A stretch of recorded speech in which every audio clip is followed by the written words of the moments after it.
Labadiena! Šiandien kalbėsime apie tai, kaip sukurti žaidimų arba programinės įrangos vartotojų sąsają, kokie yra pagrindiniai tokios sąsajos kūrimo principai ir kokios yra taisyklės.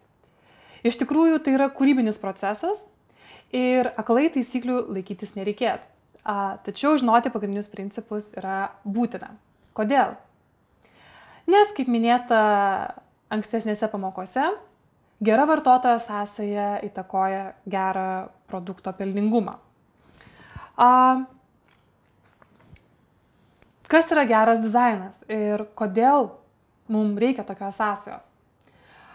Dar 1992 metais vienas vartotojo sąsajos kūrimo ekspertų Schneidermanas pasakė, jog kiekvienas dizaineris nori sukurti tokią interaktyvią sistemą, kurią vertintų tiek jo kolegos, kurią norėtų naudoti vartotojai, kuri būtų plačiai paplitusi ir, kas svarbiausia, apie ją būtų dažnai kalbama. Ar galite įsivaizduoti tokios sistemos sukūrimą? Ko reikia, kad tokia sistema būtų sukurta? Taigi, pakalbėkime apie tai. Ekrane matote gero dizaino produktą. Tai yra automobilio rankenėlė. Kas yra geras dizainas? Visų pirma, geras dizainas yra intuityvus dizainas. Jeigu pirmą kartą pamatę produktą, suprantate, kaip jo naudotis, reiškia, jūsų vartotojo sąsaja yra gera. Šiuo atveju matote automobilio rankenėlę. Jums tai reikia nuspręsti, ar į viršų, ar į apačią ją nuleisti. Akivaizdu, kad tam tikri fiziniai apribojimai neleidžia jos nuleisti į apačią. Todėl tai yra geros vartotojo sąsajos pavyzdys. Turime dar vieną pavyzdį. Pieštukinį sviestą. Keistai skamba, taip? Šiuo atveju visi žinome, ką reikia daryti su klijais. Matome klijų tubelę ir žinome, kad ją reikia tepti. Būtent naudojantis šią paradigmą buvo sukurtas pieštukinis sviestas, kur paveiksliuke matote žmogus tepa ant duonos. Tai vėlgi, kadangi jūs jau žinote, kaip reikia elgtis su pieštuko formos klijais, jūs žinote ir kaip elgtis su maisto produktu. Tai yra, jūs jau naudojate savo patirtį. Tuo remiasi ir vartotojų sąsajų dizaineriai. Tačiau akivaizdu, kad yra ir blogų sąsajų pavyzdžių ir jų tikrai netrūksta netgi šiais laikais, kai vartotojų sąsajų yra labai daug. Ekrane matote blogo dizaino pavyzdį. Čia matote Amerikos rinkimų biuletenį, elektroninę sistemą, kur turėtumėte pasirinkti vieną kandidatą. Tačiau, jeigu pažvelgsite į centrinę juostą, kurį mygtuką spausti, jeigu norite balsuoti, pavyzdžiui, už 10 kandidatą? Ar tikrai jums aišku? O kas, jeigu padarysite klaidą ir prabalsuosite už didžiausią šito kandidato priešą? Bloga vartotojo sąsaja gali padaryti taip, kad jūs susinervinsite ar liksite nepatenkintas ją. Taip pat, kitas blogo dizaino pavyzdys yra dažnai sutinkamas mūsų namuose. Ypač tų žmonių namuose, kurie turi senesnės tiek elektrinės, tiek dujinės viryklės. Apie ką kalbu? Ekrane matote elektrinę viryklę su 4 degikliais ir, kaip matote, yra netgi 6 rankenėlės valdyti šiai elektriniai virykliai. Kaip galite nuspręsti, kuri rankenėlė uždega toliausią kairį degiklį? Ar tai intuityvu? Jeigu yra tikimybė, kad padarysite klaidą ir pasirinksite ne tą rankenėlę, reiškiasi dizaineris, vartotojo sąsajos dizaineris padarė blogą dizainą. Taigi, akivaizdu, kad šiais laikais tai yra ištaisoma. Kitas blogo dizaino pavyzdys vėlgi matomas ekrane. Matote ženklą draudžiama važiuoti ir rodyklę. Tačiau kuriuo keliu draudžiama važiuoti, o kuriuo leidžiama? Ar galėtumėte dabar pasakyti? Turime netgi dar vieną labai blogą pavyzdį. Turbūt Lietuvos keliuose to nesutiksime, tačiau Amerikos keliuose ir tokių atvejų gali pasitaikyti. Turbūt net negalėčiau suskaičiuoti, kiek šviesoforų jūs čia matote. 10 šviesoforų, didelė sankryža ir į kurį žiūrėti, jeigu norite pasukti jum reikiamą kryptimi. Vėlgi, ypač tokiuose svarbiuose dalykuose, kaip keliavimas, eismo saugumas, vartotojo sąsaja turėtų būti ypatingai intuityvi ir neklaidinanti. Jeigu vartotojo sąsaja yra klaidinanti, reiškia, gali kilti ne tik problemų, bet ir netgi labai skaudžių atvejų. Žinoma, nenukrypkime ir nuo didžiausio šiais laikais vartotojų dėmesio susilaukiančio interneto. Ar esate matę blogai suprojektuotą tinklapį? Aš manau, tikrai esate matę. Pažiūrėkime vėlgi į ekraną ir galime pasakyti, jog šitas tinklapis atrodo, švelniai tariant, pigiai. Iš kitos pusės, tinklapių maketavimas yra visiškai atskira vartotojo sąsajos sritis, apie ją labai plačiai nekalbėsime. Tačiau netgi įėję į tinklapį, jūs iš karto turite pastebėti, kur yra svarbiausia jo dalis, kokia yra jo paskirtis, kodėl jisai buvo sukurtas ir ką spausti, jeigu norime surasti mums reikalingą informaciją. Ar šiame tinklapyje randate, kur, pavyzdžiui, paspausti knygą? Čia turėtų atsiversti knyga.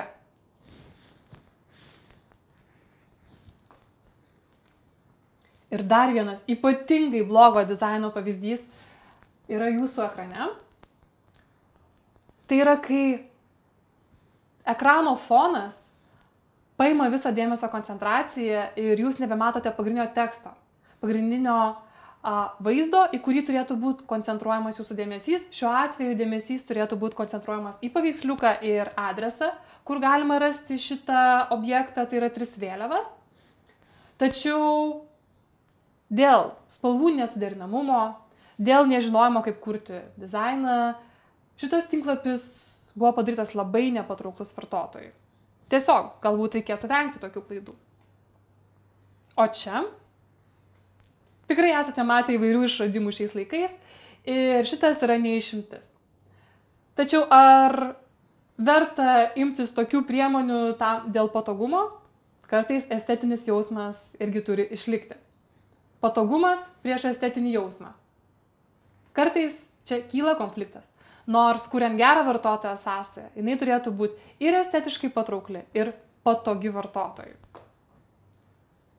Taigi, tai kas daro vartotojo sąsają gera? Pirmiausia, akivaizdu, kad atėję į bet kurią programą ar bet kurį žaidimą jūs norite, kad jinai veiktų ir darytų tai, ką nori. Tai yra funkcionalumas. Jeigu įeinate, paspaudžiate mygtuką vykdyti, tai turi būti gaunamas rezultatas. Antras dalykas, kas padeda padaryti gerą vartotojo sąsają, tai yra, jog jinai veikia greitai ir efektyviai. Ypač tai aktualu įmonių darbuotojams, kurie sėdi ir dirba su teksto redagavimo programomis, skaičiuoklėmis, finansinėmis programomis ir taip toliau. Efektyviai ir greitai. Trečias punktas, kas yra labai svarbu. Žinoma, tai yra saugumas. Grįžtam prie tokių techninių dalykų. Saugumas, duomenų integralumas ir be abejo ryšys, kai jūs jaučiate, kad ateinate į vartotojo sąsają ir žinote, ką su ja daryti. Intuityvumas. Ketvirtas punktas, kas dar yra labai svarbu geroje vartotojo sąsajoje. Standartizavimas.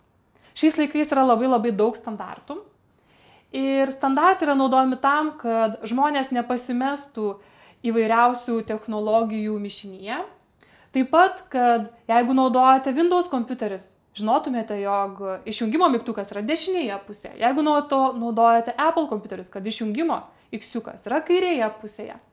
Taigi standartai padeda mums greičiau priprasti prie aplinkos ir mažinam informacijos kiekį, kurį mums reikia atsiminti.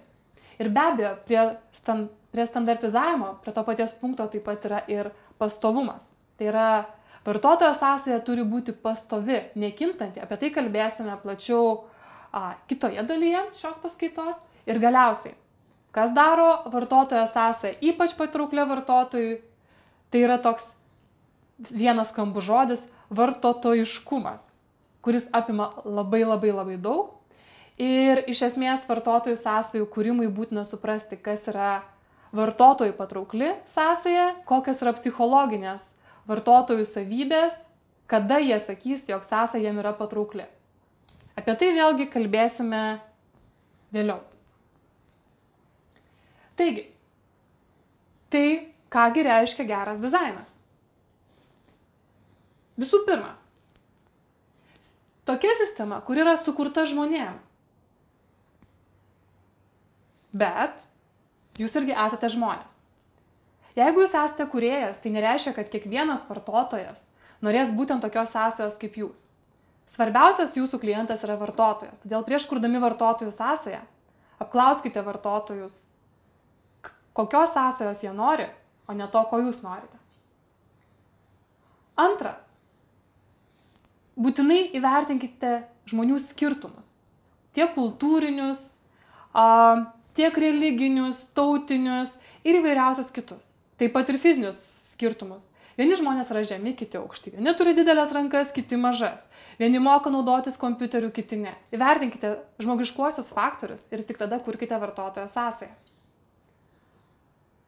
Taip pat atpažinkite standartus ir naudokitės jau esamai sukurtais produktais kaip pavyzdžiais, kas yra gera vartotojo sąsaja ir kas yra bloga vartotojo sąsaja. Nepamirškite vertinti jau sukurtų produktų. Pasakyti, kas yra gerai, vėlgi, kas yra blogai.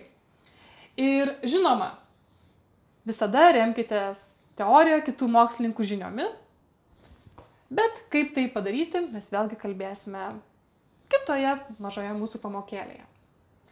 Taip, užbaigdama šitą trumpą įžangėlę apie vartotojų sąsajos kūrimo principus, noriu pasakyti, jog svarbiausia, kuriant vartotojo sąsają, yra į vartotoją, ne į jūs, o į vartotoją orientuotas projektavimas, vartotojų sąsajos projektavimas ir svarbu yra tai, ko nori vartotojas, o ne tai, ko norite jūs. Tai tiek.